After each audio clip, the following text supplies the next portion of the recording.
saludando a los amigos de acá, la doctora Anita por la confianza.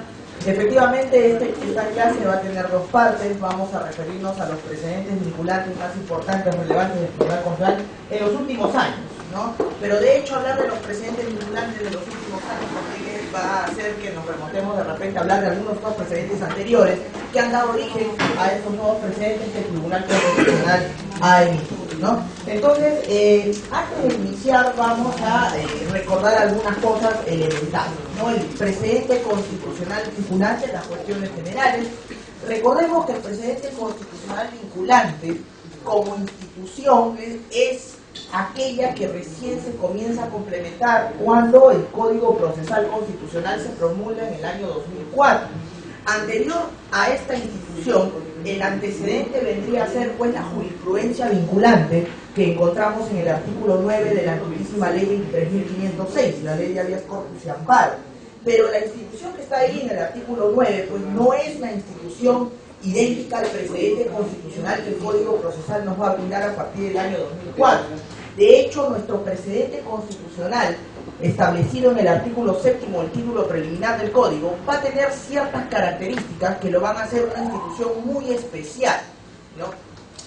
Cuando hablamos del precedente constitucional vinculante y nos referimos al artículo 7 del título preliminar del Código Procesal Constitucional, vamos a encontrar que el Código Procesal lo que nos brinda, lo que nos dice acerca del precedente es una definición formal del precedente. Vamos a llamarle definición formal porque ahí el código lo que te va a decir es qué características debe tener la resolución que establece el precedente, quién lo va a emitir, cómo lo tiene que emitir, pero no te dice en esencia qué cosa es. La definición material del precedente, el Tribunal Constitucional debe emitir en una sentencia emblemática relacionada al precedente vinculante, que es el caso Municipalidad de Lurín. En el código lo que nosotros vamos a encontrar en el artículo 7 entonces son las características formales del precedente. ¿Y cuáles son las características formales? Recordemos que el artículo 7, el título preliminar, palabras más palabras menos, dice lo siguiente, ¿no? Las sentencias del Tribunal Constitucional que adquieren la calidad de cosa juzgada constituyen precedente vinculante cuando así lo expresa la sentencia, señalando el extremo de su efecto normativo, ¿no? De esta definición que se recoge en el Código Procesal, nosotros vamos a desgranar las características formales de esta institución. En primer lugar, vemos que el artículo 7 se refiere a que no es cualquier resolución la que va donde se va a establecer el precedente. El artículo 7 bien claro te dice las sentencias, es decir, no es un auto, no es un decreto, es una sentencia. En segundo lugar, el artículo 7 también te va a decir quién va a emitir esa sentencia, el Tribunal Constitucional, ¿no? Entonces ya tenemos una sentencia del Tribunal Constitucional y además el artículo 7 te dice que tiene que adquirir la calidad de cosa juzgada. Y cuando hablamos de la calidad de cosa juzgada, nos vamos al artículo 6 del Código Procesal Constitucional para ver qué te dice el Código con respecto a la cosa juzgada. Y el Código Procesal en el artículo 6 te dice, en los procesos constitucionales, las sentencias que adquieren la calidad de cosa juzgada son aquellas que resuelven el fondo de la controversia. Es decir, solamente puede emitirse un precedente vinculante en una sentencia que resuelve el fondo, o sea, una sentencia que declara fundada o infundada la demanda. No se puede dar un precedente en una resolución que establezca improcedente la demanda, porque la improcedencia no resuelve el fondo de la controversia. Entonces, bien claro, el artículo 7 te dice una sentencia del Tribunal Constitucional y además que tiene que tener la calidad de cosa juzgada, o sea, resolver el fondo de la controversia. Cuarta característica del precedente. También el artículo 7 te dice bien claro que no es toda la sentencia la que constituye el precedente, sino que el tribunal tiene que establecerte qué parte de la sentencia constituye precedente. Por eso que el artículo 7 te dice, no, las sentencias del tribunal que adquieren la calidad de cosa juzgada constituyen precedente vinculante cuando así lo expresa la sentencia, señalando el extremo de su efecto normativo. Es decir, el tribunal tiene que decirte qué fundamentos de la sentencia constituyen precedente vinculante. ¿Y cómo tú lo vas a descubrir? Porque en el fallo, antes de emitir el fallo o en el mismo fallo, el tribunal te va a decir, ¿no? Fundamento 5, fundamento 6, fundamento 8 y fundamento 9 constituyen precedente vinculante. Es decir, solamente a esos fundamentos yo le voy a dar la calidad de precedente, porque así lo establece el Código Procesal. Pero a estas características le vamos a añadir una más que se encuentra en el artículo 7.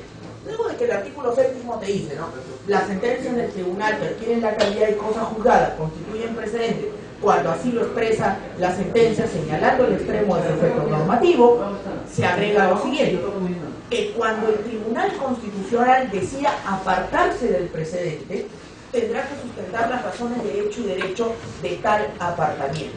Entonces, para el artículo 7, una característica adicional al precedente es que solamente el tribunal podría apartarse del mismo, porque no te está diciendo cuando los jueces, sino cuando el Tribunal Constitucional decida apartarse del precedente.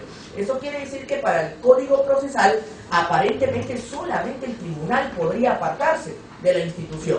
Ya vamos a ver que en un caso emblemático que emitió el tribunal, el caso Poder Ejecutivo versus Poder Judicial, sobre el tema de la importación de vehículos usados, el tribunal le dio la potestad que los jueces sí podían apartarse. Lo que pasa es que en el código no queda clara la diferencia entre apartamiento y cambio de precedente, que en los Estados Unidos de Norteamérica son dos instituciones totalmente distintas, ¿no? El cambio de precedente hace alusión a al famoso overruling, cambio de precedente por otro precedente, mientras que el apartamiento hace referencia a otra institución del precedente que no es el overruling, sino que es el distinguishing, que recién va a aparecer en el caso Poder Ejecutivo versus Poder Judicial, que vamos a analizar en unos minutos posteriores. Entonces, para el Código Procesal, aparentemente, solamente el tribunal podría cambiar, podría dejar sin efecto, o en todo caso inaplicar su precedente vinculante. Entonces, ahí tenemos las características formales del precedente. Como se habrán podido percatar, entonces, el código no te dice qué cosa es el precedente, sino dónde debe estar el precedente, quién lo va a emitir y cómo lo tiene que emitir.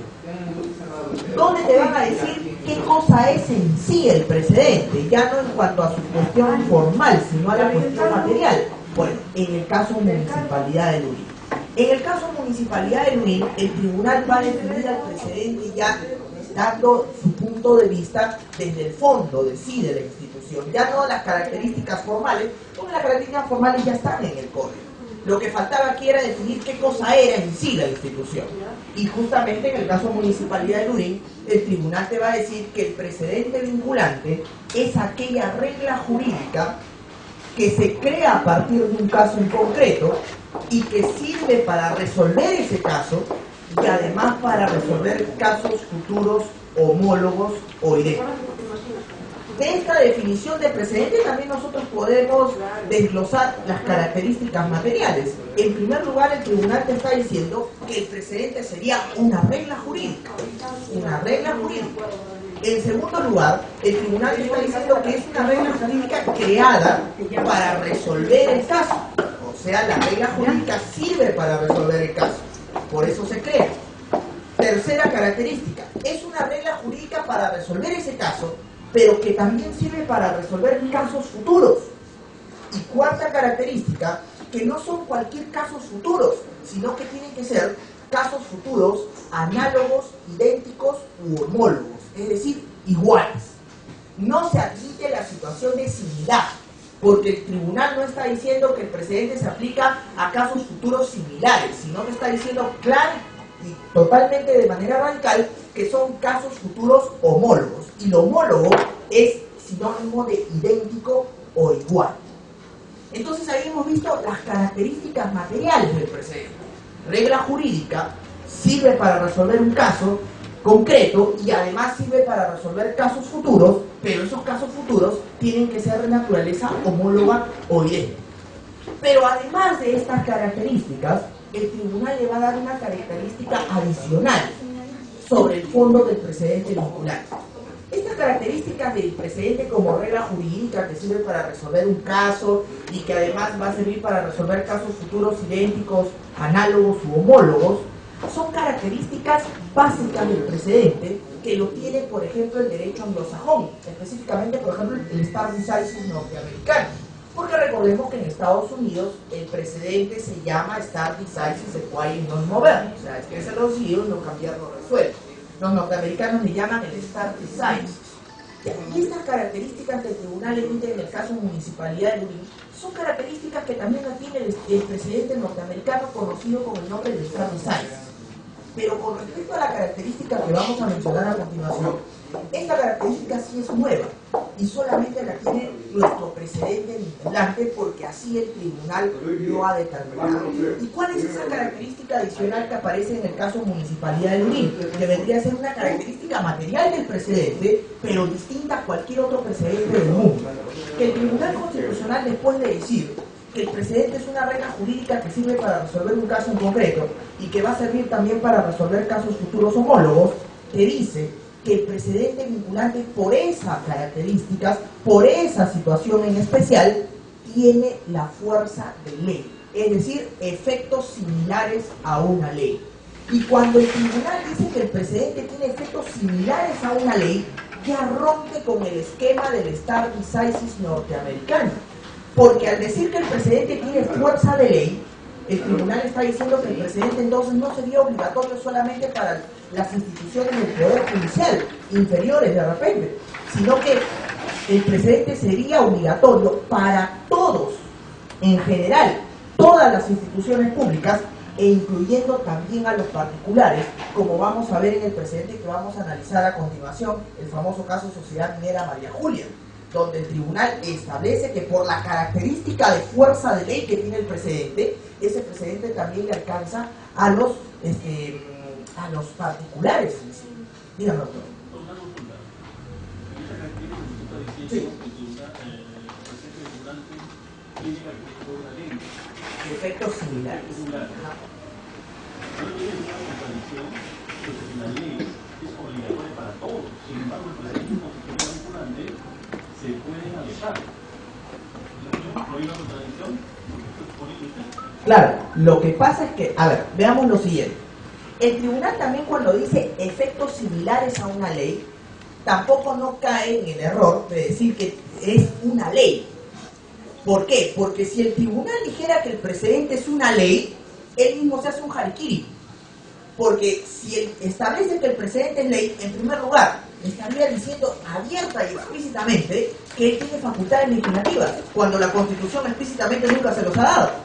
Y dos, si el precedente tuviera el mismo rango que la ley, estaríamos hablando de que podría entrar en vigor para el precedente el artículo 200, inciso 4 de la Constitución, que dice que la acción de inconstitucionalidad procede contra toda norma con rango de ley. Entonces, si el precedente tuviera rango de ley, se podría interponer una demanda de inconstitucionalidad. Oiga, ¿pero quién emitió el precedente? El Tribunal Constitucional. ¿Y quién resuelve la acción de inconstitucionalidad? El propio Tribunal Constitucional. Sería juez y parte. No habría lógica ahí. Ahora, el hecho que tenga efectos similares a una ley, efectivamente, dice el tribunal, es obligatorio para todos. Pero está la situación del apartamiento. ¿Y este apartamiento cómo lo toma el tribunal? Lo toma de la siguiente manera. Por ejemplo, una ley es obligatoria para todos, por supuesto, pero ¿acaso no hay la judicial review por la cual un juez puede inaplicar una ley contraria a la Constitución? Y ahí la ley obviamente se relativiza porque estamos hablando de una institución que establece que esa ley no será aplicable cuando es contraria a la norma de mayor jerarquía. Entonces el tribunal dice, bueno, así como una ley puede ser inaplicada, el precedente también puede ser inaplicado, pero eso sí, puede ser inaplicado siempre y cuando el caso que está resolviendo el juez no es idéntico al caso que dio origen al precedente, porque ahí justamente esa inaplicación recibe un nombre, distinguish, y es una cuestión muy excepcional que en Estados Unidos se permite. Entonces ahí el tribunal encuentra una cuestión media así análoga, ¿no? Si la ley es obligatoria para todos, pero inclusive se puede inaplicar cuando es contraria a la Constitución, bueno, en el caso del precedente también ocurre lo mismo. El precedente también se puede dejar sin inaplicar, ¿no? O dejar de lado cuando el caso que está resolviendo el juez no es idéntico al caso que dio origen al precedente, pero solamente le da esa facultad a los jueces de hacer el famoso distinguish. Habría que hacer la pregunta si los demás también podrían hacer esa situación. Bueno, eso no se dice. En el caso de la judicial review también queda claro que solamente es para los jueces. Los demás están obligados a cumplir la ley. Es más, ya sabemos que en algún momento el tribunal le dio la facultad a los órganos administrativos también, y después se la revocó. Ya tenemos el caso con Sucio Requena, donde le dice a los órganos administrativos no, porque ellos no tienen facultades jurisdiccionales. Los únicos que pueden dejar sin efecto una ley son los jueces. Nada más. Listo. Entonces se da cuenta. Ahí encontramos de repente la similitud. No, dígame otro.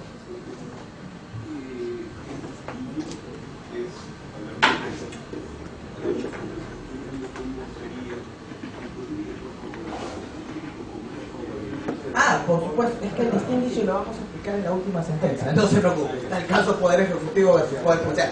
Porque vamos primero diciendo lo siguiente, ¿eh? Acabamos de ver hace unos minutos la definición formal del precedente en el artículo 7. Y el artículo 7 tiene un error, que el artículo 7 dice, cuando el Tribunal Constitucional decida apartarse del precedente. O sea, el código literalmente te está diciendo que los jueces no podrían hacer distinguishing, que el único que podría hacer distinguishing es el propio Tribunal Constitucional. ¿Y por qué se da esta situación? Porque ahí parece que los creadores del código no hicieron bien la distinción, valga la redundancia, entre apartamiento y cambio de precedente, que son dos cosas distintas. Parece ser que el código no debió decir cuando el Tribunal Constitucional decida apartarse, sino que el código debió decir cuando el Tribunal Constitucional decida cambiar de precedente. Ahí es otra cosa, porque el único que puede cambiar el precedente es el órgano que lo emite, o sea, el tribunal. Pero en el caso del apartamiento, los jueces también lo pueden hacer. Ahora, al inicio, el Tribunal Constitucional era renuente a aplicar esta situación, porque decía, bueno, el código es claro, dice que el único que se puede apartar soy yo, entonces los jueces tienen que aplicar el precedente. Y había una cuestión ahí contradictoria, porque uno podría decir, oye, pero el juez no es autómata también. Ten en cuenta que así como la independencia judicial nace para que el juez no sea boca de la ley, entonces no caigamos también de que de repente mañana más tarde el juez se convierta en boca del Tribunal Constitucional. Se supone que ahí tiene la independencia judicial. Entonces ahí comienza la discusión y hace que el tribunal, en el caso Poder Ejecutivo versus Poder Judicial, diga, bueno, sí se pueden apartar, pero solamente en un caso. Y lo tiene que decir porque en Estados Unidos la figura es así. La figura del distinguishing hace que los jueces se puedan apartar de los precedentes que emite la Corte Suprema norteamericana. Pero claro, bajo ciertas pautas, bajo ciertos requisitos. Acá en el caso peruano solamente se estableció una sola situación de apartamiento, ¿no? Y además el tribunal establece qué pasa en caso los jueces se aparten indebidamente, en situaciones donde él no dice que se puedan apartar. Y ahí ya lo ponemos un tribunal medio dictador, ¿no? Medio arbitrario, queriendo que se aplique su precedente como autómato. Y vamos a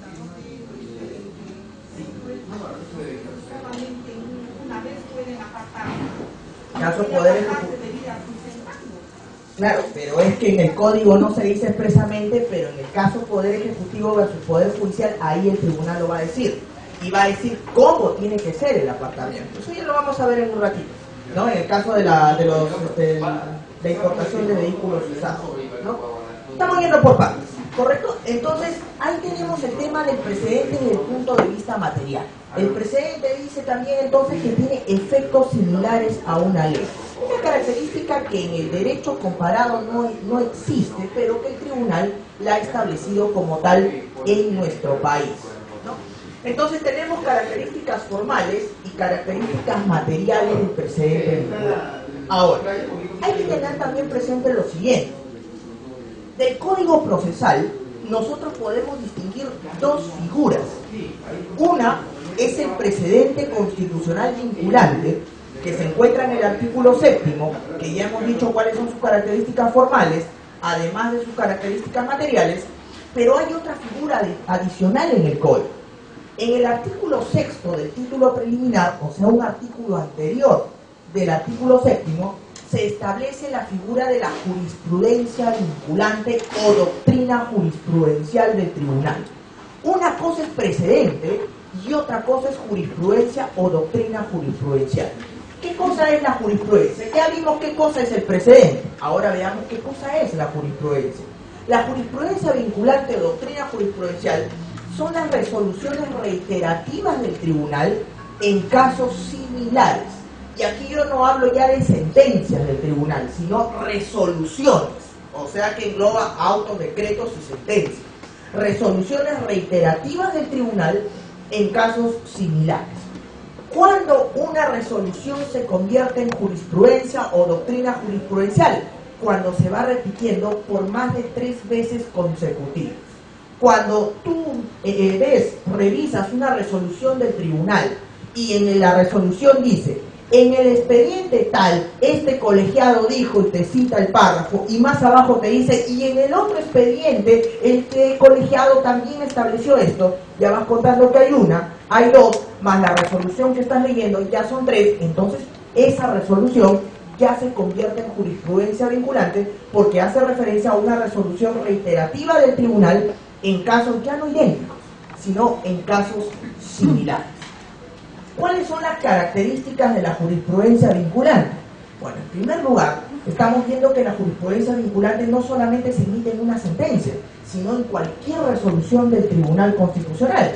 En segundo lugar, esa resolución no tiene que tener la calidad de cosa juzgada, como sucede con el precedente vinculante. Tercera característica, que la jurisprudencia vinculante no tiene que estar expresamente señalada. La jurisprudencia solamente se emite y tú vas viendo que cuando hay resoluciones reiterativas donde se está desarrollando instituciones de carácter constitucional o procesal constitucional de manera consecutiva, entonces, es una jurisprudencia vinculante. Y en cuarto lugar, en el caso de los jueces sí se pueden apartar de la jurisprudencia, salud doctora, sustentando las razones de hecho y derecho de tal apartamiento. Ahí sí no hay rigidez ni tampoco fuerza de ley, porque la jurisprudencia carece de fuerza de ley. La jurisprudencia es vinculante, pero su vinculancia es relativa. Ahí los jueces sí, si argumentan y fundamentan debidamente su apartamiento, se pueden apartar de esa jurisprudencia del Tribunal Constitucional. La cuestión, la polémica, el problema es con respecto al precedente vinculante, por esa característica que le da el tribunal de fuerza de ley. Y cuando habla de fuerza de ley, o sea, es obligatorio ya para todos. En el caso de la jurisprudencia no. La jurisprudencia no tiene fuerza de ley y además los jueces se pueden apartar entonces sustentando las razones de hecho y derecho de tal apartamiento. Ahí no hay ningún problema. Entonces, ya vemos las diferencias entre precedentes y jurisprudencia vinculante. Hay una diferencia entre ambas instituciones a partir de la redacción del Código Procesal. Una está en el artículo 7º, la otra está en el artículo 6º. Díganlo todo. Una pregunta, ¿la jurisprudencia vinculante puede transformarse en precedente? Sí, en algún momento, pero el tribunal tiene que decirlo expresamente. Si no lo dice, por más que se repiten 20 sentencias, sigue siendo jurisprudencia y no tiene fuerza de ley. ¿Correcto? Muy bien. Ahora, vayamos a otro punto también importante. El Tribunal Constitucional ha querido establecer una institución de los Estados Unidos de Norteamérica. Bueno, en el caso de los Estados Unidos, la Corte Suprema Norteamericana es la corte que más ha desarrollado la figura del precedente bajo el nombre del stare decisis. Claro, el precedente norteamericano es diferente al precedente peruano. Sin embargo, hay instituciones del precedente norteamericano que el tribunal ha tratado de traer e implantar a nuestro ordenamiento. Por ejemplo, la figura del overruling, la figura del distinguishing, son instituciones propias del precedente norteamericano. Pero así como existe el overruling, así como existe el distinguishing, también existen otras instituciones que tal vez explícitamente el tribunal no las ha dicho, estoy aplicando esta institución, pero obviamente por las características, por la resolución, por todo lo que dice al momento de emitir una resolución, estamos diciendo que está hablando de esa institución por más que no la diga. Estamos refiriéndonos a la institución norteamericana llamada self-restraint, la autolimitación de la Corte. En este caso, la autolimitación del tribunal. ¿Qué pasa? El tribunal en 2 casos, el caso Salazar y Arlequé y en el caso Municipalidad de Lurín, dijo lo siguiente: muy bien, en el artículo 7º del Código, el Código me establece la institución del precedente vinculante, me habla de sus características formales, no me lo define materialmente y tampoco no me dice algo, no me dice en qué casos, en qué supuestos yo voy a emitir un precedente vinculante. Y obviamente si no me dice los supuestos, no me dice en qué casos, se puede caer en una arbitrariedad.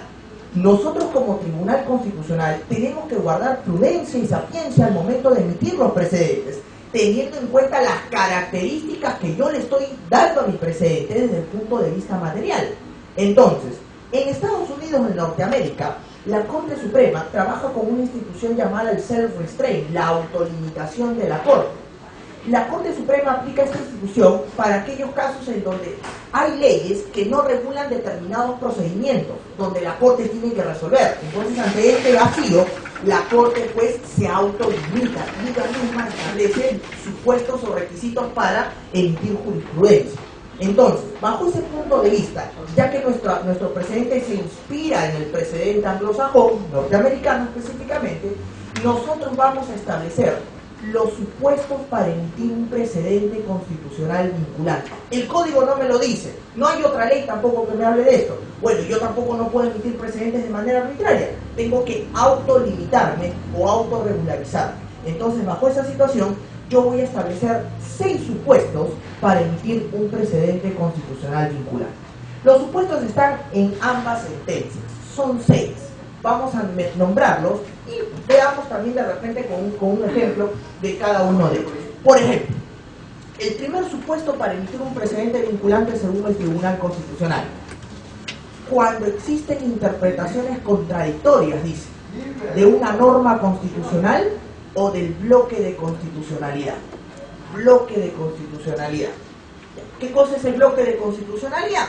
El bloque de constitucionalidad es el conjunto de normas que desarrollan a la Constitución, ¿no? Conjunto de normas. El bloque es una institución pues de origen francés. Louis Fabius en 1958 creó la institución del bloque de constitucionalidad a raíz de la dación de la última Constitución francesa del año 1958, donde hubo una polémica sobre la redacción de esa Constitución que no consideraba a la Declaración de los Derechos del Hombre y del Ciudadano de la Revolución Francesa, ¿no? Entonces los franceses comenzaron a discutir: oiga, ¿por qué no han puesto la declaración si en nuestras 25 constituciones anteriores siempre han puesto la Declaración de los Derechos del Hombre y del Ciudadano? Y ahí aparece la figura de Louis Fabius diciendo: oiga, no pretendan pues que la Constitución tenga todo, porque si vamos a decir que la Constitución tenga todas las normas que van a regular un ordenamiento jurídico, entonces vamos a tener una Constitución que sea un código como de aproximadamente 20 o 30 tomos. La Constitución debe tener normas genéricas que van a ser desarrolladas posteriormente por leyes. Esas leyes que desarrollan estas normas genéricas de la Constitución vendrían a ser las normas del bloque de constitucionalidad. Entonces, ¿qué sería el bloque? El conjunto de normas que van a desarrollar a la Constitución, ya que la Constitución no puede tener normas cerradas, sino que una Constitución siempre va a tener normas abiertas, normas indeterminadas. Acuérdense pues de las normas principios de Ronald Dworkin o Neil McCormick, ¿no? A diferencia de las normas reglas que tienen la mayoría de leyes. La Constitución no está estructurada por normas reglas. La mayoría de normas que se encuentran en la Constitución son normas principios, o sea, normas indeterminadas. Y así tiene que ser. Y acuérdense pues por eso que los norteamericanos tienen una Constitución de 300 años de duración, porque los norteamericanos no escribieron una Constitución estilo un código. Los norteamericanos dijeron: vamos a escribir una Constitución con preceptos que sean comunes a todos para esta generación y las generaciones futuras. ¿Y cuáles fueron esos preceptos comunes? 7 nada más. Y listo, hasta el día de hoy sigue vigente su Constitución. Por eso que Thomas Jefferson decía, ¿no? Para mí la Constitución es el sentido común de un pueblo plasmado en una norma jurídica, punto. Eso es para mí la Constitución, y tal vez ese sea el secreto de los norteamericanos de no haber cambiado casi en 300 años su Constitución. Cuanto más preceptos tenga una Constitución, cuanto más reglamentaria sea una Constitución, más peligro que inmediatamente se deje sin efecto y se quiera cambiar por otro. Eso le ha pasado a la mayoría de constituciones reglamentaristas. El Perú está dentro de ellos. 12 constituciones hemos tenido a lo largo de nuestra historia, sin contar los 5 estatutos provisionales y las 2 constituciones que se emitieron en la época que éramos colonia de España, la Constitución de Bayona y la Constitución de Cádiz, ¿no? Entonces, el primer supuesto para emitir un precedente vinculante es cuando existe una interpretación contradictoria de una norma constitucional o del bloque de constitucionalidad. Un ejemplo de un precedente donde el tribunal haya establecido, donde se haya dado este supuesto y el tribunal haya emitido el precedente. El famoso caso Lizana Puelles, ¿no? El expediente 5854-2005, proceso de amparo TC.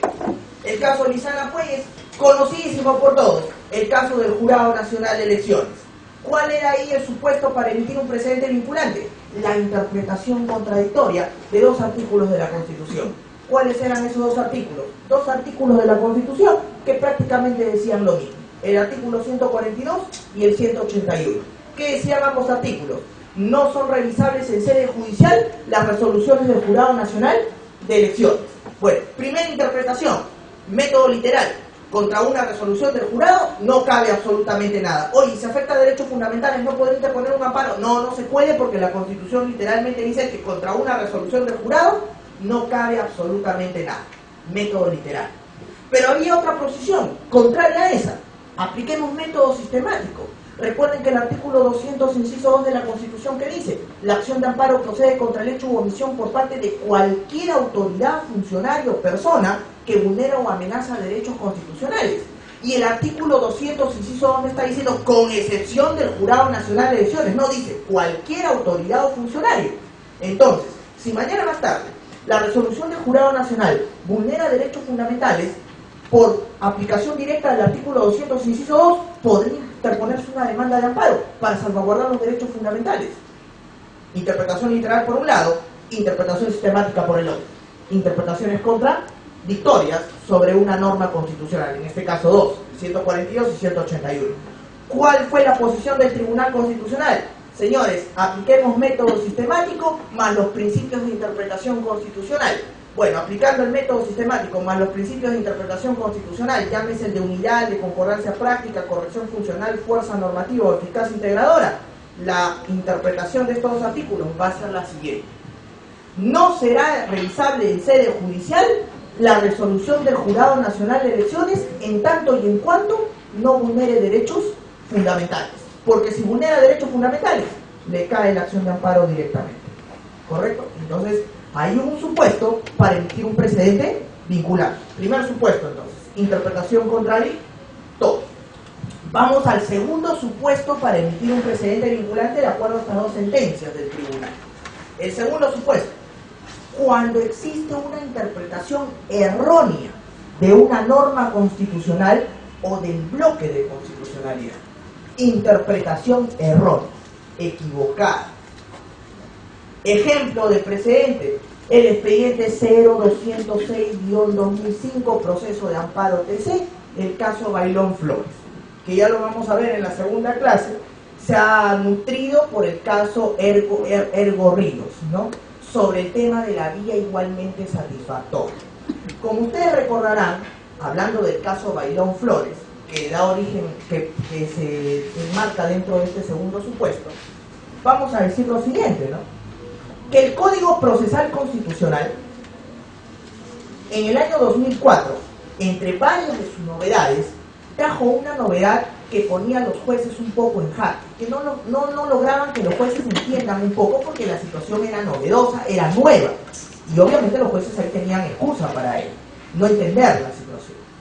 Hasta antes del Código Procesal, recordemos que bajo la Ley 23.506 del año 1982, que había estado vigente hasta el 2004, la acción de amparo o proceso de amparo ahora era de carácter alternativo.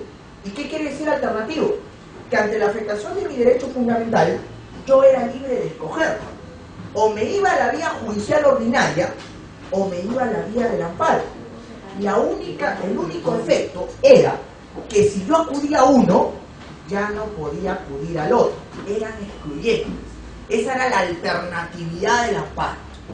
Pero en el 2004, con el Código Procesal, esto va a cambiar, a raíz de que los creadores del código hablaban de la famosa crisis de amparitis que vivía nuestro país.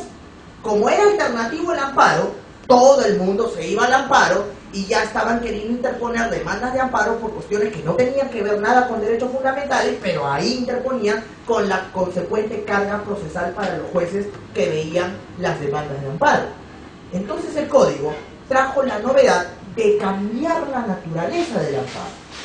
Y en el artículo 5, en la lista de causales de improcedencia, apareció el artículo 5, inciso 2, que decía lo siguiente, lo que dice hasta el día de hoy lo siguiente, ¿no? No procede a interponer procesos constitucionales cuando existan vías igualmente satisfactorias, con excepción del habeas corpus. Con el nombre vía igualmente satisfactoria, nuestro amparo de alternativo pasaba a otra modalidad, conocida en el derecho comparado como amparo excepcional por subsidiariedad, comúnmente conocido como amparo residual. El amparo excepcional por subsidiariedad, conocido como amparo residual. ¿Y qué cosa es el amparo residual?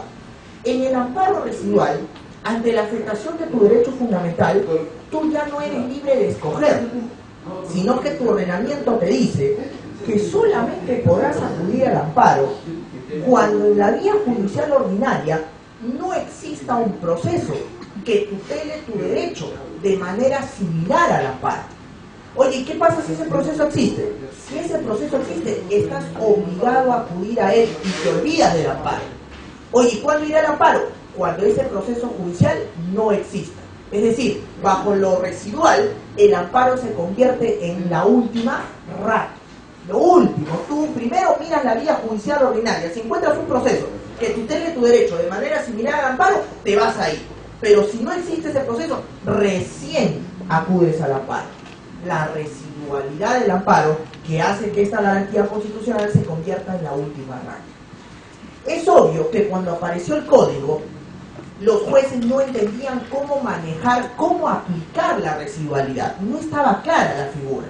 Y entonces, los jueces comenzaron a descartar una serie de demandas de amparo que versaban sobre dos derechos fundamentales, que obviamente tienen vías judiciales ordinarias, que no son necesariamente iguales al amparo, pero que los jueces la estaban entendiendo como tal.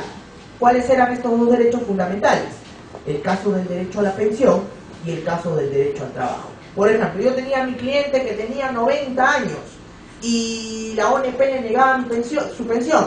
Yo interponía amparo y el juez que me decía, señor, improcedente su demanda. Oiga, pero tiene, señor, ¿no se ha enterado que el código dice que ya no procede el amparo cuando existe una vía igualmente? Ya, hay una vía igualmente satisfactoria, vaya a ser contencioso administrativo.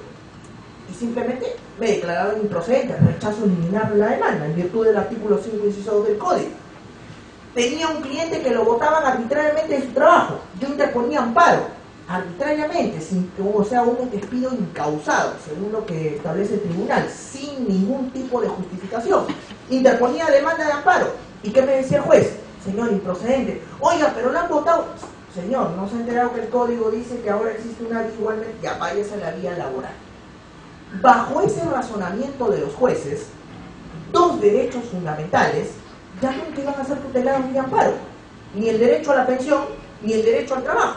Porque obviamente la mayoría de jueces estaban entendiendo que tanto la vía contenciosa como la vía laboral eran vías igualmente satisfactorias. Y entonces allí se comenzó a decir, cuidado, cuidado, cuidado, porque esos dos derechos fundamentales son derechos fundamentales.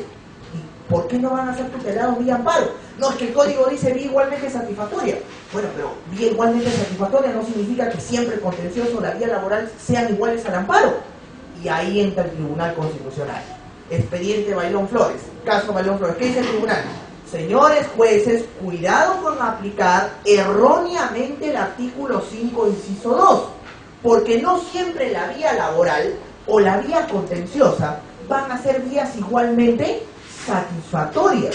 Señores jueces, ustedes tienen que analizar, en verdad, para el caso en concreto, si la vía judicial ordinaria es o no es igual al amparo. Y para eso yo voy a establecer algunos criterios para que ustedes tengan en cuenta cuando declaran improcedente la demanda y mandan a la persona a la vía igualmente satisfactoria, o en todo caso admiten la demanda de amparo porque no existe vía igualmente satisfactoria.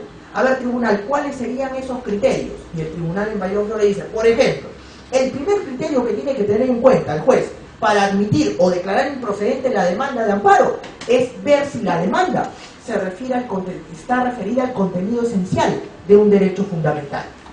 Contenido esencial. Ese primer criterio, recordemos que está íntimamente entrelazado con una causal de improcedencia.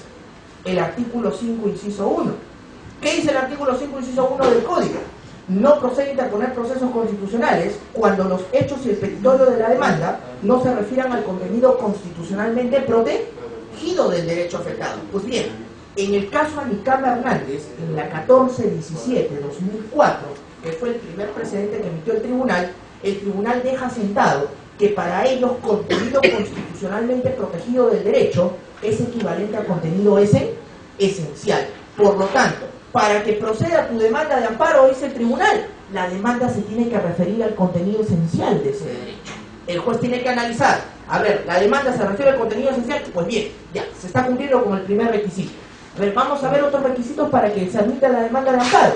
Segundo requisito, que haya peligro de daño irreparable, teniendo en cuenta que la vía judicial ordinaria muchas veces va a tener plazos más dilatados que el proceso de amparo.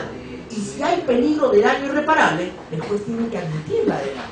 Obviamente teniendo en cuenta si la demanda también se refiere al contenido esencial del derecho. Ya te está hablando de dos criterios. Un tercer criterio, cuidado, tampoco el juez tiene que darse cuenta que no haya que actuar medios probatorios, porque en el amparo no existe etapa probatoria. Y si para determinar si se afectó o no el derecho en el caso en concreto hay que actuar medios probatorios, bueno, va a tener que rechazar y mandarlo a la vía judicial ordinaria.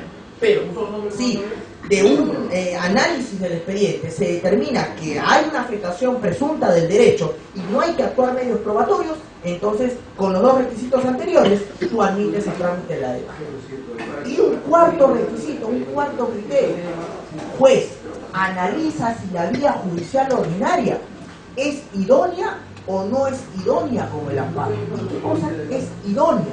Significa que tutele tu derecho de la manera que tú quieres que sea tutelado.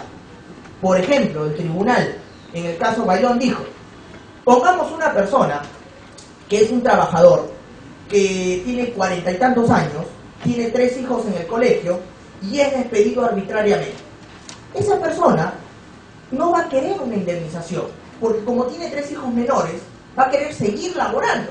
Entonces, si se va a la vía laboral ordinaria, no va a encontrar la reposición, porque en la vía laboral ordinaria solamente le van a dar una indemnización, a menos que exista una cuestión de despido nulo o nulidad de despido. Entonces, en ese caso, si se va a la vía laboral, esa vía laboral no va a ser idónea como el amparo, es decir, no va a tutelar su derecho de la manera como la persona quiere que sea tutelado. Entonces ahí la única manera que tiene para que tutele su derecho como él quiere es irse a la vía del amparo. Quiere una reposición. Entonces, señores jueces, a partir de estos criterios, ustedes van a tener en cuenta ahora cómo van a hacer para aplicar el artículo 5, inciso 2. En qué casos admiten la demanda de amparo y en qué casos la rechazan porque no se cumple con alguno de estos criterios. O sea, segundo supuesto para emitir un precedente. Interpretación errónea de una norma, en este caso no constitucional. El Código Procesal no es una norma constitucional, vendría a ser una norma del bloque de constitucionalidad. Una norma del bloque de constitucionalidad, un supuesto para emitir un precedente vinculante. Tercer supuesto para emitir un precedente vinculante, dice el tribunal, cuando existe un vacío normativo. Cuando existe un vacío normativo. Y acá, por ejemplo, el tribunal dio el caso Gilberto Padilla. ¿Qué había pasado? Se supone que hace unos años atrás se emitió un decreto ley, el decreto ley 18846, que establecía el tema de pensiones adelantadas por enfermedad profesional, ¿no? Justamente eso se daba en el marco de aquellos trabajadores que producto de, o por el trabajo que tienen, pueden contraer enfermedades profesionales. Entonces, a estos trabajadores se les daba ese beneficio de obtener su pensión por enfermedad profesional. Bueno, el decreto ley decía que el trabajador presentaba ante la institución administradora de pensiones el certificado médico que acreditaba el tema de la enfermedad profesional e inmediatamente la institución pasaba a otorgarle esa pensión. Este decreto ley se hizo en base al caso de los trabajadores mineros que por lo general contraen una enfermedad que se llama la neumoconiosis, que es una especie de cáncer al pulmón que obviamente puede conducir a la muerte y en la mayoría de casos lo hace. Entonces se establece el decreto ley, pero en un determinado momento la OMP detecta lo siguiente, que muchos de esos certificados que se estaban presentando eran certificados adulterados, sacados en Azángaro, o en todo caso por el médico de cabecera, que te firmaba un certificado, tú le pagabas, y obviamente la persona iba a decir, ya, dame mi pensión porque tengo enfermedad profesional. Entonces ahí la ONP comenzó a rechazar estos certificados médicos y comenzó a decirle a las personas que vayan a un centro de salud estatal, ya sea el Ministerio de Salud, Salud, y que vengan con certificado de ellos, y ahí recién procederán a darle su pensión. Uno de estos señores fue el señor Gilberto Padilla, que agarra y va con el certificado médico de su médico de cabecera, valga la redundancia. Pone ahí ante la ONP y le dice, dame mi pensión porque tengo enfermedad profesional. La ONP le dice, ¿sabe qué, señor? Mire, no podemos aceptarle ese certificado porque hemos detectado irregularidades. Acá se están presentando certificados de enfermedad profesional de personas que no tienen enfermedad profesional. Así que vaya usted a Salud o al Ministerio de Salud y traigan un certificado de allá y ahí sí lo convalido. ¿Y qué hace el señor? El señor dice, ¿y en qué parte del decreto ley dice que yo tengo que traer un certificado del Ministerio de Salud o de Salud? El decreto ley dice que yo tengo que traer acá mi certificado. Ya, pues acá está mi certificado, punto, me tienen que dar mi pensión. La ONP se niega y el señor interpone una demanda de amparo. El caso sube al Tribunal Constitucional y ¿qué dice el tribunal?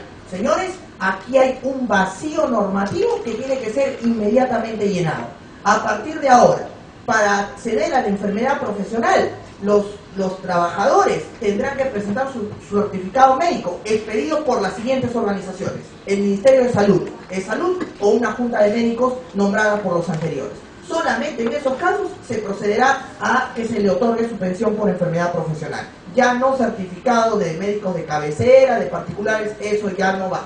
Por lo tanto, señor, le declaramos infundada su demanda y establecemos esa situación como precedente vinculante. A partir de ahora, para obtener pensión por enfermedad profesional, certificado de las instituciones estatales. Vacío normativo. Cuarto supuesto para emitir un precedente vinculante: cuando existen interpretaciones diversas de una norma constitucional o del bloque de constitucionalidad. Interpretaciones diversas. Aquí ya no estamos hablando de una interpretación contradictoria, tampoco estamos hablando de una interpretación errónea, sino que estamos hablando de una multiplicidad de interpretaciones acerca de una norma constitucional o de una norma del bloque de constitucionalidad. Por ejemplo, típico caso de varias interpretaciones, los derechos fundamentales. Cuando tú interpretas un derecho fundamental, no necesariamente la interpretación de un derecho va a ser la interpretación que tenga otra persona sobre ese derecho, ni la otra persona ni la otra persona. Recordemos que por eso Hans Kelsen era muy reacio a aceptar que los derechos fundamentales sean derechos, porque él decía que los derechos fundamentales tenían algo, inseguridad jurídica, porque el derecho a la igualdad él lo podía definir de una manera y las otras personas lo podían defender de otra manera, y el derecho, para que sea exacto, tenía que ser cerrado, normas cerradas, normas reglas y no normas abiertas. Los derechos fundamentales, por eso, para él no estaban en el ámbito del derecho, sino pertenecían al ámbito de la moral, y según la teoría pura del derecho tenían que estar descartados. Era una posición ultrapositivista de Hans Kelsen. Pero en el caso de los derechos fundamentales hay una multiplicidad de interpretaciones. Y cuando hay una multiplicidad de interpretaciones, entra el Tribunal Constitucional a establecer cuál debe ser la interpretación correcta. Un ejemplo de este caso, de este supuesto, el caso Brahim Delgado, un caso muy conocido, donde había una controversia acerca de la libertad de tránsito versus la seguridad ciudadana. El caso, la polémica ahí del caso era ¿cuál? Si las rejas afectaban o no afectaban el libre tránsito de las personas. Para una persona sí afecta la libertad de tránsito porque me estorba mi libre movimiento. Para otra persona podrá decirse no afecta la libertad de tránsito porque estoy salvaguardando mi seguridad ciudadana. Para otra persona se dirá, habría que ver el caso, depende, ¿no? Se dan cuenta que hay varias interpretaciones. Pues bien, el tribunal en el caso Brahim Delgado dice, vamos a establecer lo siguiente: cuando haya conflicto entre libertad de tránsito y seguridad ciudadana por el tema de las rejas, en primer lugar, los jueces van a tener que aplicar el test de proporcionalidad. Y en segundo lugar, lo tienen que aplicar a la luz de cada caso en concreto. No siempre los casos sobre discusiones de libertad de tránsito y seguridad van a ser los mismos. El test de proporcionalidad les dará el resultado aplicado a cada caso en concreto. Multiplicidad de interpretaciones. Un supuesto más para emitir precedente vinculante. Vamos con el quinto. El quinto supuesto para emitir un precedente vinculante es cuando existe una norma legal que afecta uno o más derechos fundamentales. Uno o más derechos fundamentales. Cuando existe una norma legal que afecta uno o más derechos fundamentales. Ejemplo típico de este supuesto, el caso de la CGTP. Aquí en este supuesto hay algo curioso, porque en este supuesto el tribunal hace un control difuso, pero con carácter erga omnes. Ustedes saben que bajo el control constitucional, el control difuso es siempre inter partes, y el control concentrado es el que tiene característica erga omnes. Pero bajo este supuesto de precedente, el tribunal hace control difuso con carácter erga omnes. ¿Cómo así? Explico el caso de la CGTP. Hace unos años, la Municipalidad Metropolitana de Lima emitió una ordenanza regional en donde decía que en virtud de que la UNESCO había declarado la Plaza de Armas como patrimonio común de la humanidad, la Plaza de Armas tenía la necesidad de proteger el patrimonio cultural. Y en vista de ello, la municipalidad estaba obligada a cercar la plaza para obviamente protegerla de daños, de actos de violencia o actos que puedan causar algún perjuicio a este patrimonio común de la humanidad, como así la había denominado la UNESCO. Pues bien, la ordenanza decía esto. A los meses sale un decreto de alcaldía, y el decreto de alcaldía, como norma reglamentaria de la ordenanza, dice: muy bien, en virtud de la ordenanza tal, vamos a establecer de qué calle a qué calle no va a poder ser ningún tipo de concentración masiva ni nada, porque estamos protegiendo la Plaza de Armas. Y entonces cerca la Plaza de Armas. Ante esto, la CGTP, que es una institución que está en constante protesta, ¿no?, interpone una demanda de amparo contra el decreto de alcaldía, porque dice que el decreto de alcaldía vulnera su derecho a la libertad de reunión. Nadie puede restringir mi derecho a la libertad de reunión. En primera y segunda instancia, le declaran improcedente la demanda a la CGTP en virtud de lo siguiente. A ver, me interpones una demanda de amparo contra un decreto de alcaldía. Se supone que la Constitución en el artículo 200, inciso 2, dice que no procede interponer amparo contra norma legal. Pero ya el tribunal, a través de reiterada jurisprudencia, es más, está el Código Procesal en el artículo 3, dice que sí procedería una demanda de amparo contra norma legal cuando afecta a derechos fundamentales. Pero en el caso particular, la CGTP me está interponiendo una demanda de amparo contra un decreto de alcaldía.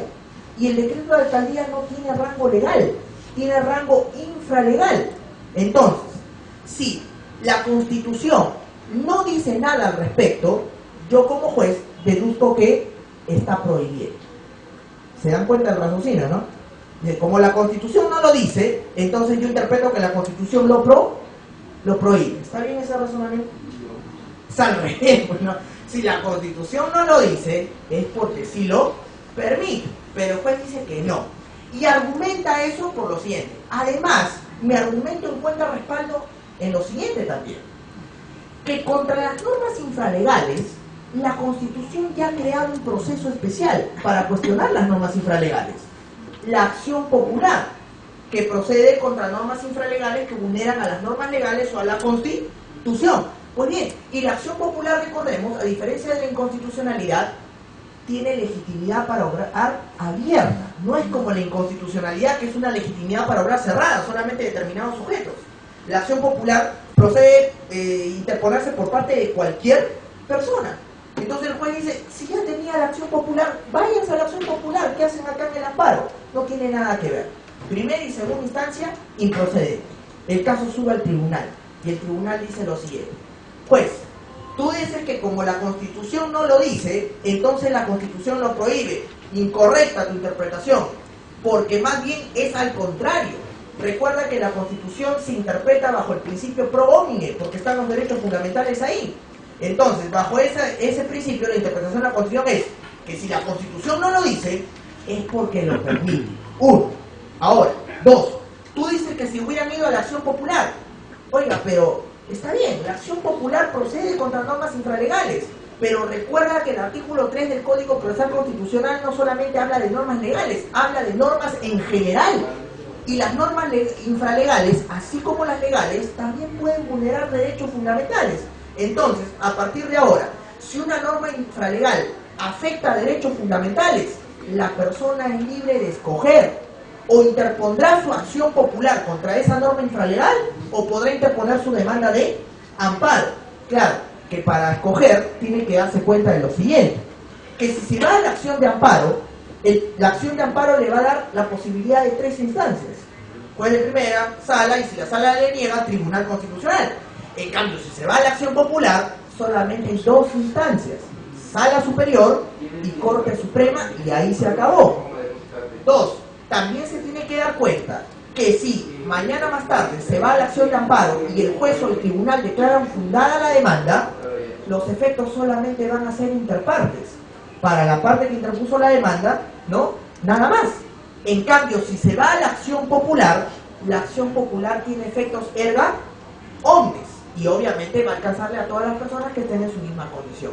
Pero ya será dependiendo de cada persona que decida ir a uno o ir al otro. Entonces, ¿procede demanda de amparo contra norma infralegal? Sí, el único requisito es que la norma infralegal afecte derechos fundamentales. Correcto, muy bien. ¿Qué más dice el tribunal? Ya resolvimos esto, la demanda es procedente. Ahora vamos a lo siguiente. Pongamos que yo declare fundada la demanda contra esa norma infralegal. La pregunta es, ¿esa norma infralegal ha acercado la plaza de armas en virtud de qué cosa? ¿De manera arbitraria, así porque al alcalde se le ocurrió? ¿O hay algo detrás que ordena que la norma infralegal haga eso? La ordenanza municipal. Y dice el tribunal, si yo declaro fundada la demanda de amparo contra el decreto de alcaldía, pues bien, y aplicaré el decreto de alcaldía, pero la ordenanza municipal que le ordena al decreto de alcaldía hacer eso, va a quedar vigente. Entonces, yo aquí voy a hacer algo. Artículo 3 del título preliminar del Código Procesal. ¿Qué dice el artículo 3? Principio de informalidad o elasticidad. Los jueces constitucionales deben preferir la finalidad de los procesos por encima de las formalidades.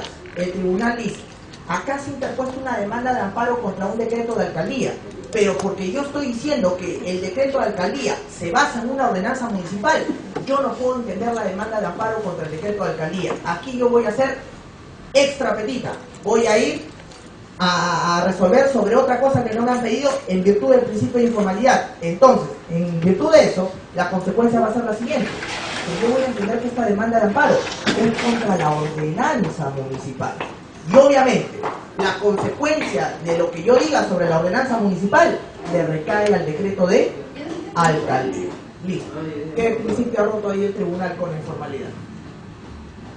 La congruencia, por supuesto. A nivel de Tribunal Constitucional, recuerde usted que el principio de congruencia se relativiza a favor del principio de informalidad. No es la primera vez que el tribunal hace eso. Acuérdense también del caso Crucillat, del indulto. ¿Se acuerdan? En el caso Crucillat, el señor Crucillat interpone demanda de habeas corpus contra la resolución suprema de Alan García que le quitaba el indulto por razón humanitaria. Y pedía que una vez que se declare la nulidad de esa resolución suprema, recobre vida la resolución suprema que le concedía el indulto humanitario. Cuando el caso llegó al tribunal, el tribunal dijo lo siguiente, pues bien, a ver, ¿por qué una resolución suprema que concede el indulto no podría quedar sin efecto? Porque tiene la calidad de cosa juzgada, al igual que una resolución judicial. Y ya hemos dicho que la cosa juzgada es inmutable, intocable, ¿no? Inmodificable. Pues bien, pero por más que la cosa juzgada sea modificable, intangible y todo lo demás, se puede relativizar. Y en el caso de las resoluciones judiciales, la cosa juzgada se relativiza a través de 2 cosas. Uno, el mecanismo ordinario. Por ejemplo, una nulidad de cosa juzgada fraudulenta. Pero también hay un mecanismo extraordinario. Los procesos constitucionales. Pregunto, ¿un amparo se puede traer abajo una resolución de la Corte Suprema? Por supuesto. Entonces, los procesos constitucionales constituyen también esos mecanismos extraordinarios para relativizar la cosa juzgada. Ahora, vayamos a la resolución suprema que da el indulto.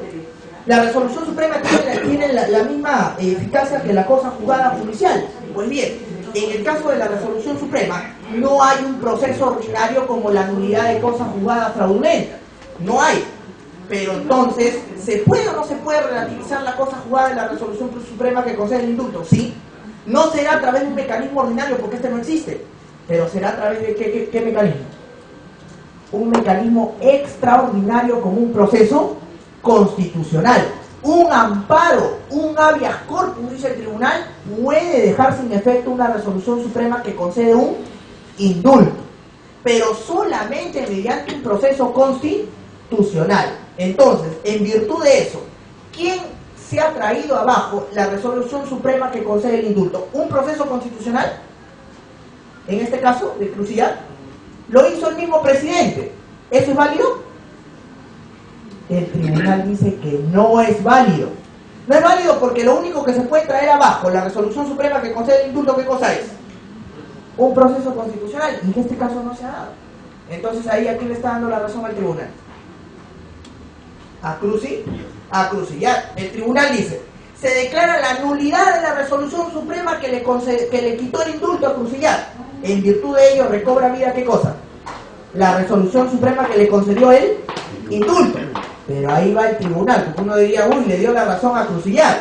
Pero el tribunal dice, muy bien, ya. Ya analizamos la resolución suprema que le quitó el indulto y hemos dicho que esa resolución suprema es inconstitucional. Pero ahora también vamos a analizar la resolución suprema que le concedió el indulto, porque ha recobrado vida. Oye, ¿eso está en la demanda? ¿Eso ha sido el petitorio? No. ¿Pero por qué lo vamos a hacer? Porque el Tribunal Constitucional tiene el artículo 3 del título preliminar, el principio de informalidad, que dice que los jueces constitucionales deben preferir la finalidad de los procesos por encima de las formalidades.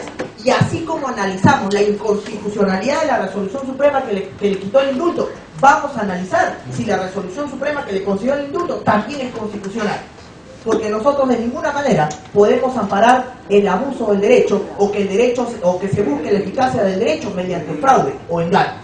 Muy bien, para eso vamos a comparar el tema del certificado de los médicos, que debe estar acorde con lo que dice el informe del Ministerio de Justicia. Bueno, el informe del Ministerio de Justicia dice lo siguiente, que el señor está muy enfermo y que no puede no puede estar en un centro penitenciario, por lo tanto necesita salir de allí.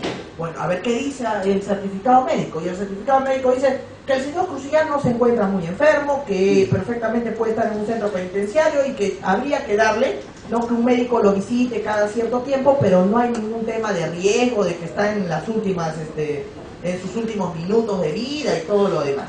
Entonces el tribunal dice, el informe del Ministerio de Justicia hay una cosa, y el certificado que se supone que se basa en el informe dice otra cosa contraria. Entonces así no se puede efectivizar un derecho con fraude o trampa.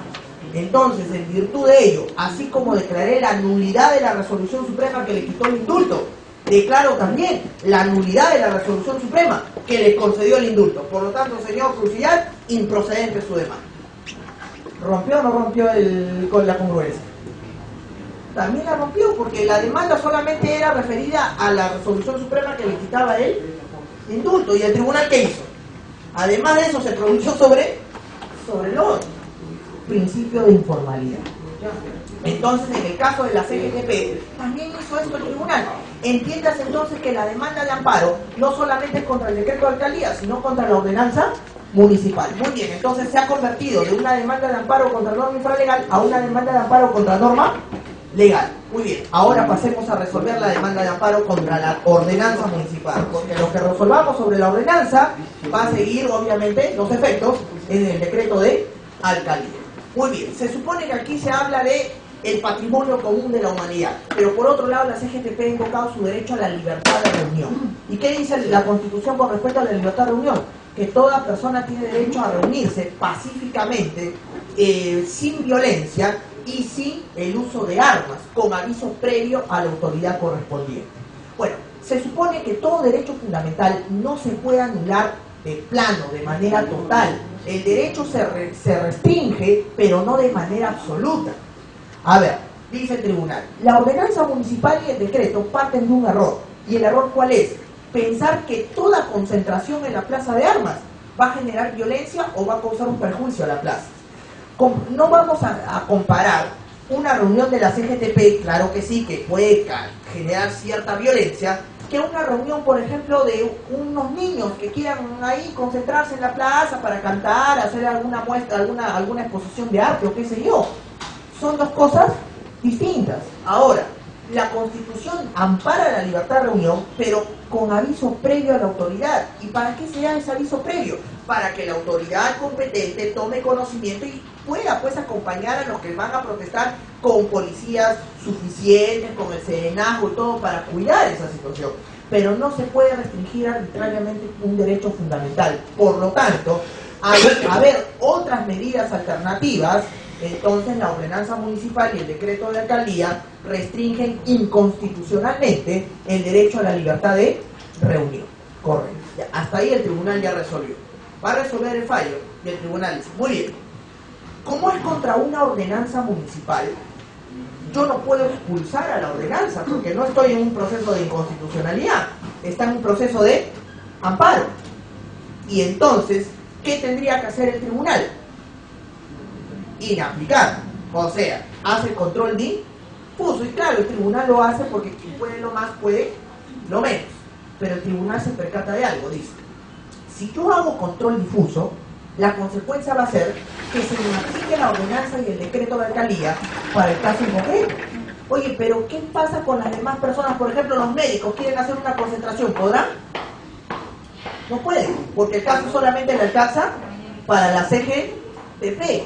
Entonces, ¿cómo hago yo para que la inaplicación de interpartes se convierta en erga omnes?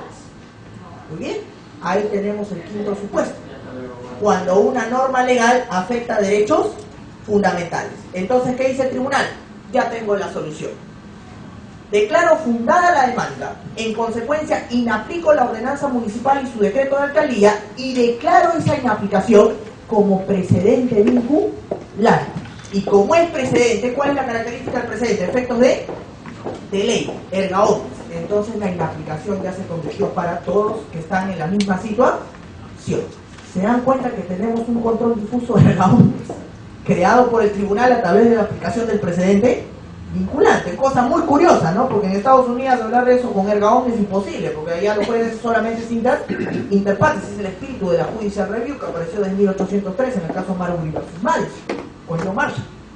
Pero acá, por el precedente, nuestro control difuso puede ser erga omnes. Ese es el quinto supuesto. Cuando hay una norma legal que afecta derechos fundamentales. En este caso, la ordenanza afectaba el derecho a la libertad de reunión.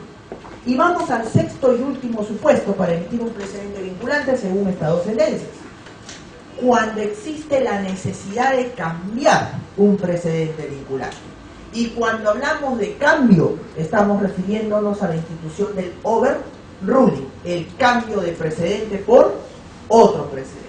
Y muy bien, hablando de este sexto supuesto, entramos al primer caso que vamos a analizar en la noche. El caso Sociedad Minera María Julia, porque este caso justamente tiene que ver con ese último supuesto. El caso del cambio de precedente por otro precedente. El caso del cambio de precedente por otro precedente. El caso Sociedad Minera María Julia nos va a hablar de la figura del amparo arbitral. Es el último caso que va a cambiar dos precedentes anteriores. El caso Cantuaria Salaberry y el caso Corporación Media. Esos dos precedentes se van a cambiar a raíz de la dación del caso Sociedad Minera María Julia, donde el tribunal va a plantear la nueva figura del amparo arbitral. Veamos lo siguiente. En el caso Cantuaria Salaberry, el Tribunal Constitucional por primera vez habló de la figura del amparo contra un laudo arbitral. Al Tribunal Constitucional le dio el caso Cantuaria Salaberry y el tribunal va a determinar allí si procede o no procede un amparo contra el laudo arbitral. Hasta ese momento, el tribunal se había pronunciado sobre la figura del amparo contra resolución judicial. Incluso ya se había hablado del amparo contra amparo, que vamos a ver después de este precedente, las 10 reglas del amparo contra amparo. Pues bien, en el caso Cantuarias, al tribunal dijeron, tribunal, ¿se puede o no se puede plantear un amparo contra laudo arbitral, teniendo en cuenta que el laudo arbitral viene de un arbitraje que es un proceso entre particulares, que no deciden acudir al Poder Judicial porque obviamente el Poder Judicial de repente se torna engorroso y ellos quieren resolver su problema de manera más rápida e inmediata? Pues bien, el tribunal utilizó la siguiente tesis. El tribunal dijo, nada está exento de control constitucional, porque recuerde usted que los derechos fundamentales, ya ahora no solamente tienen una dimensión subjetiva, sino que también tienen una dimensión objetiva. Oye, ¿qué cosa es la dimensión subjetiva de los derechos fundamentales? Esa es la dimensión de los derechos que viene desde antaño, antes de que se formara el Estado constitucional de derecho. Por la dimensión subjetiva, los derechos fundamentales valían en la medida que la persona los reclamaba. O sea, si la persona los reclamaba, ahí recién los derechos entraban o podían ser eficaces. Pero en el Estado constitucional de derecho, los derechos fundamentales ya no solamente tienen esa dimensión subjetiva, es decir, que valen solamente porque la persona lo reclama, sino que tienen una dimensión objetiva. ¿Y qué cosa es la dimensión objetiva?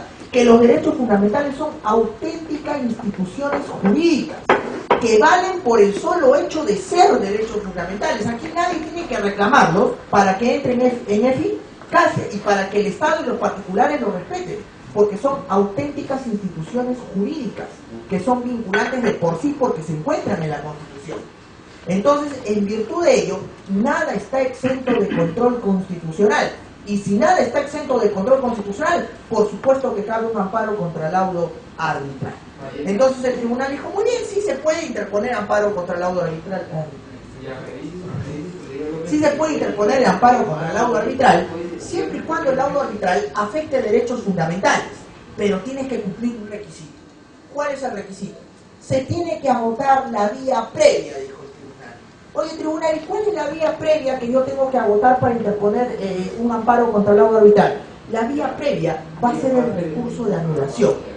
Tú interpon recurso de anulación primero contra el laudo arbitral ante el Poder Judicial, espera que el Poder Judicial te resuelva, y si el Poder Judicial te deniega el recurso de anulación, recién podrás interponer tu demanda de amparo, porque el recurso de anulación vendría a ser una vía previa.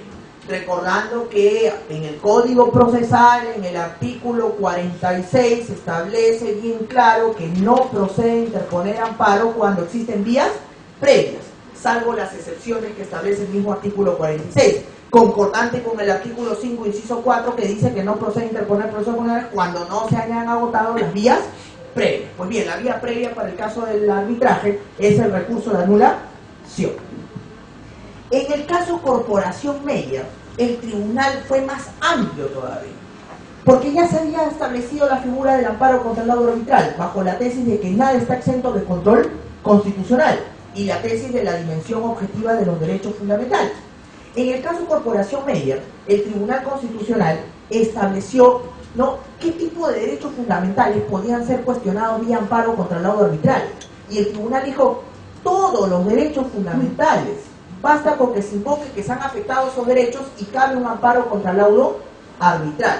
Y cuando yo hablo de derechos fundamentales, dijo el tribunal, no solamente me refiero a los derechos fundamentales de la persona natural, porque a partir de ahora, dice el tribunal, vamos a establecer claramente, lo dice el caso Corporación Meyer, que las personas jurídicas de derecho privado, también en nuestro país, tienen derechos fundamentales. Claro, no todos, sino solamente aquellos que les puedan ser aplicables.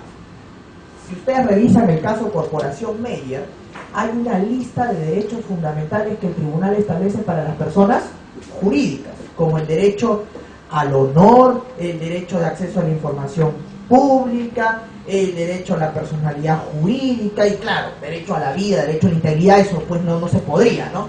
Pero los derechos que les sean aplicables, y ahí está la lista, ¿no? A propósito que por esta época también salió el caso de los hombrecitos de color amarillo, ¿no? Donde el tribunal ahí también establece la figura de que el derecho al honor y la buena reputación es un derecho que le pertenece a las personas jurídicas, ¿no? Y que el caso de los hombrecitos de color amarillo están afectando la buena reputación de una empresa, ¿no? Que tenía una deuda con Telefónica. Entonces, doctor José, ¿cómo le va? Entonces, ahí tenemos el caso Corporación Meyer. El tribunal dice cualquier derecho fundamental, incluyendo también los derechos a los cuales nos referimos, que son titulares las personas jurídicas. A partir de este caso, las personas jurídicas en nuestro país también son titulares de derechos fundamentales. Las personas jurídicas de derechos privados. Claro que, por ejemplo, en el caso del sistema interamericano la cosa es distinta, ¿no? En el caso del sistema interamericano, en virtud del artículo 44 de la Convención Americana, la Corte ha dicho que la persona jurídica no es titular de derechos. A nivel de Comisión y Corte Interamericana, el único titular de derechos es la persona natural, ¿no? Pero acá en nuestro país, la persona jurídica sí es titular de derechos, porque así lo dice el tribunal en el caso de Corporación Meyer, y eso no ha cambiado. Pues bien, Cantuaria Salaverry abre las puertas del amparo contra el laudo arbitral, solamente bajo el tema de agotar la vía previa, que era el recurso de anulación.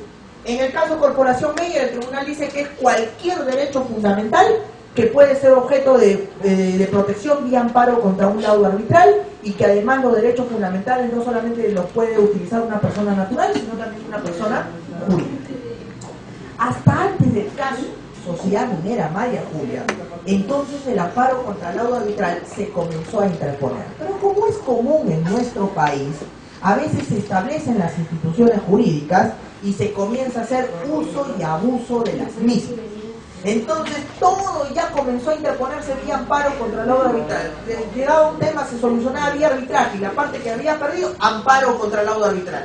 Se supone que tú vas al arbitraje para ahorrarte ir al poder judicial, pero como ya el tribunal había abierto las puertas, ya agotaba la vía previa, el recurso de anulación y amparo contra el laudo arbitral.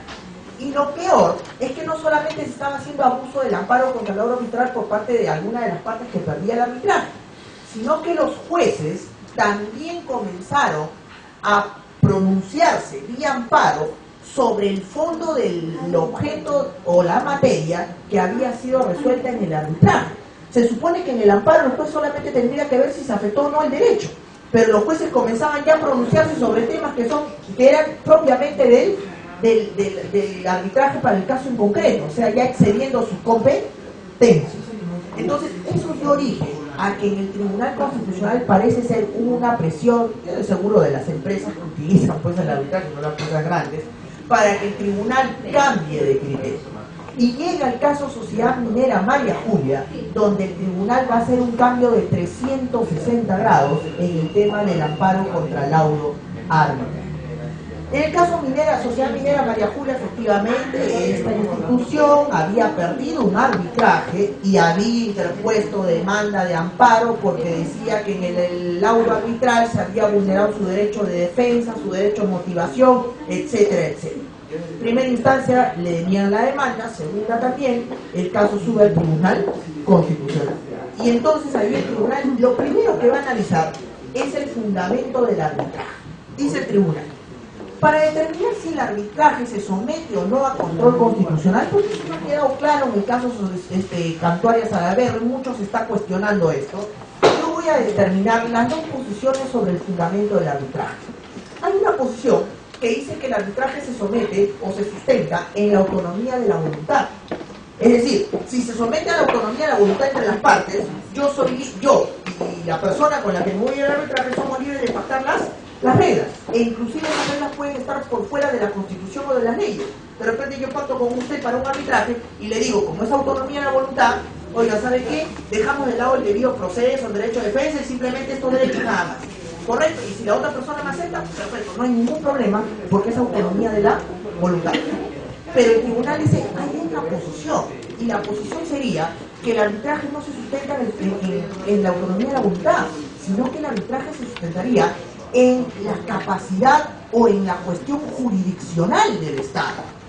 Y si estamos hablando del ámbito jurisdiccional, si el arbitraje se sustenta en la jurisdicción, que es una facultad dentro del Estado constitucional, oiga señor, a la jurisdicción se le aplican todas las reglas y principios que se encuentran en el artículo 139 de la Constitución: debido proceso, tutela jurisdiccional y todos los demás derechos. Entonces, vamos a decidir en cuál de los dos términos se fundamenta el arbitraje: autonomía de la voluntad o jurisdicción. Y el tribunal termina diciendo lo siguiente: el artículo 138 de la Constitución dice que el Poder Judicial ejerce el monopolio de la administración de justicia, pero dice, también dejando el tema de que la jurisdicción también la pueden ejercer ¿quiénes? Los tribunales militares y los tribunales arbitrales. Y si los tribunales arbitrales, según la Constitución, ejercen también una jurisdicción excepcional, ya la Constitución te está dando la respuesta. El fundamento del arbitraje no sería la autonomía de la voluntad de las partes, sino sería la jurisdicción constitucional, la jurisdicción que la Constitución le otorga a los árbitros. Y si el fundamento es la jurisdicción, entonces al arbitraje se le aplican todos los principios de la administración de justicia, llámese debido proceso, tutela jurisdiccional y todo lo demás que están en el 130 y 139. Entonces, dicho esto, el arbitraje para el tribunal se fundamenta en la jurisdicción. Entonces se le aplican todas las reglas del debido proceso y la tutela jurisdiccional. Ahora, segundo punto, dice el tribunal. Ya solucionamos esto. Ahora vayamos a ver lo siguiente. Nosotros habíamos dicho que procedía un amparo contra el laudo arbitral cuando el laudo arbitral afectaba derechos fundamentales, y que para acceder al amparo contra el laudo arbitral tú tenías que agotar la vía previa, que era el recurso de anulación. Pues bien, dice el tribunal, creo que con respecto a eso que habíamos dicho, nos habíamos equivocado. Así expresamente, nos hemos equivocado. ¿Por qué? Porque analicemos el recurso de anulación. Se supone que la vía previa es una vía administrativa y el recurso de anulación no es una vía administrativa. El recurso de anulación tú lo presentas a nivel judicial, en el Poder Judicial. Entonces no puede ser una vía previa. Uno. Dos. Que hoy en día el artículo 5, inciso 2 del Código Procesal Constitucional, que nos dice que no procede interponer procesos constitucionales cuando existan vías igualmente satisfactorias.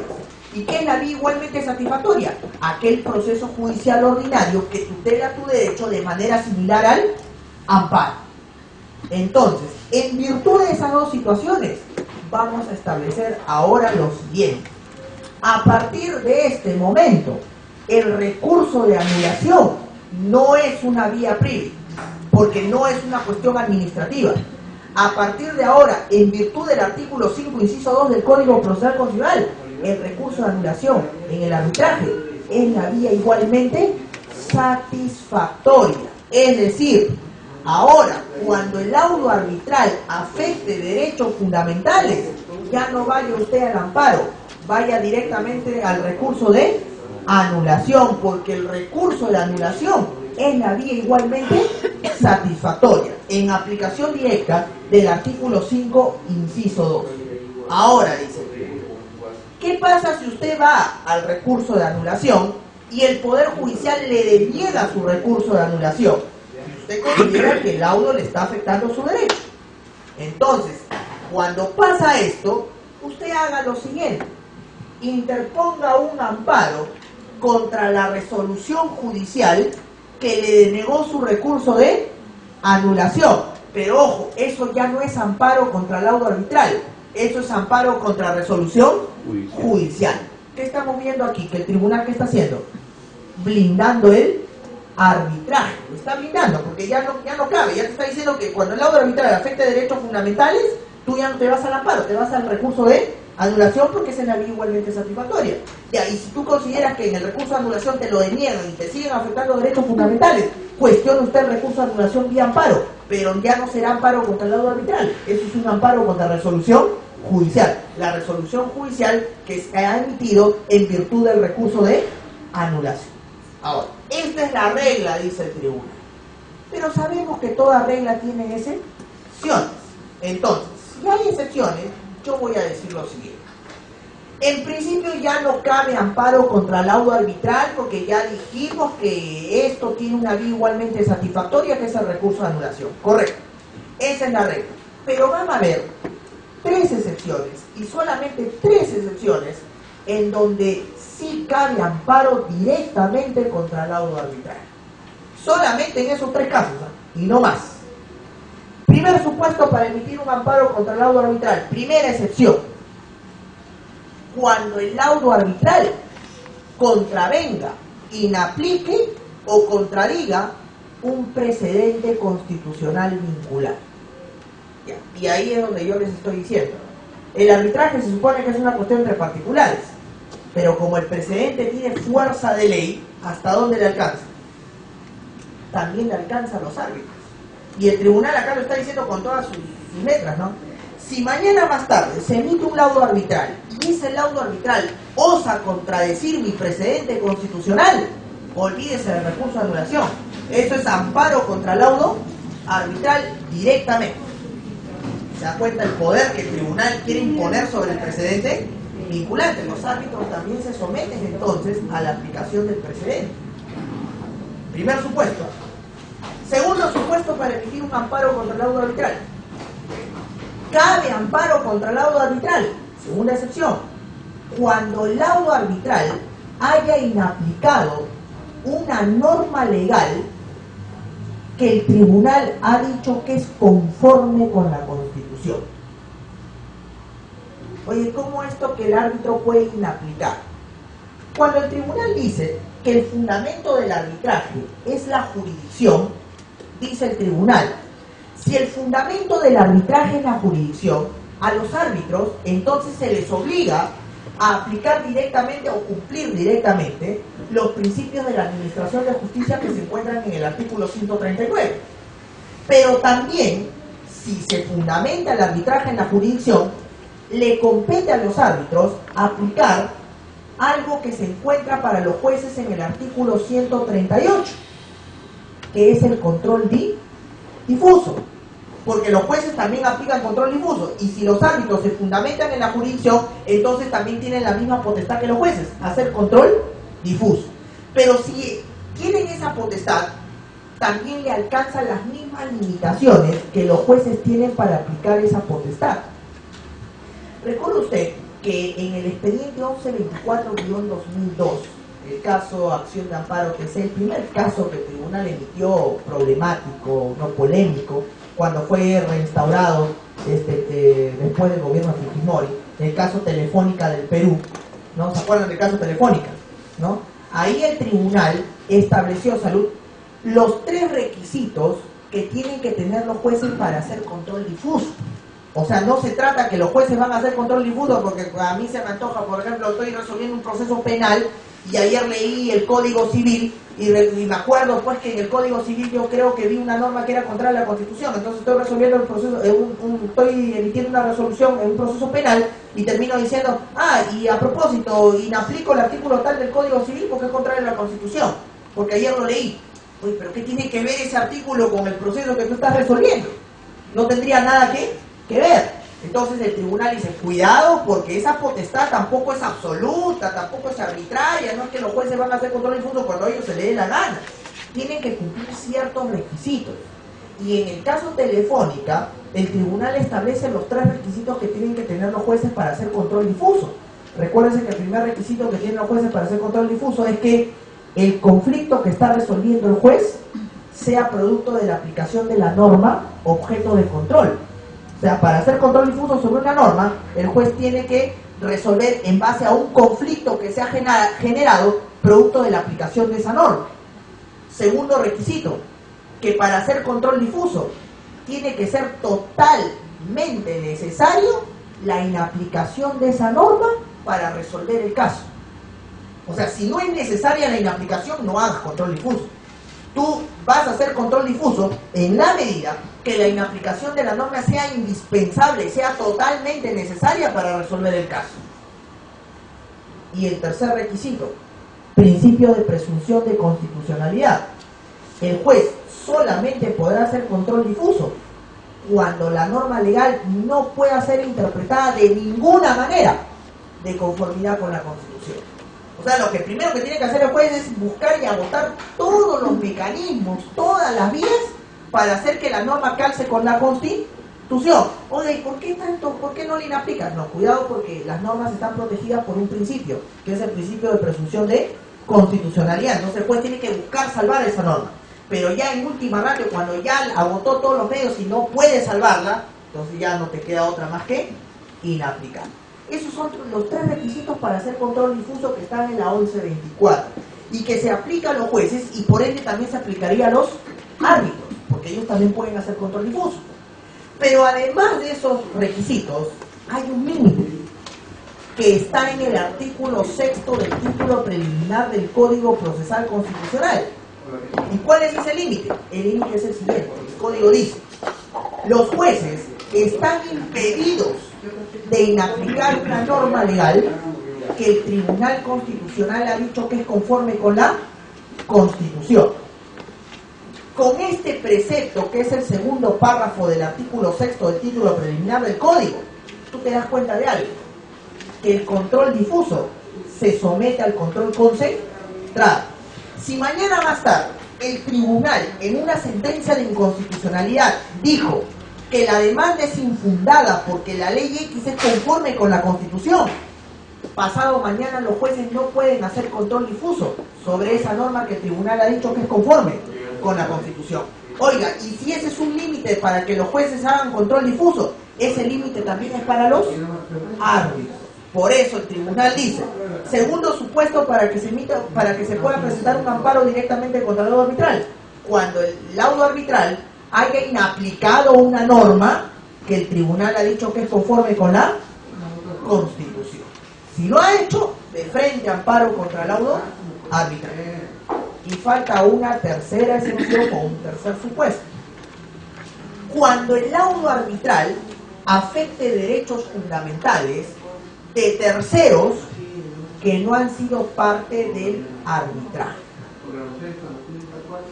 Miren, aquí no es de las partes del arbitraje, sino que aquí el laudo arbitral haya afectado derechos fundamentales de terceros que no han formado parte del arbitraje. Si esos terceros consideran que el laudo le ha afectado sus derechos fundamentales, proceda usted a interponer su amparo contra el laudo arbitral, el tercero. Ahora, hasta aquí estos son los supuestos.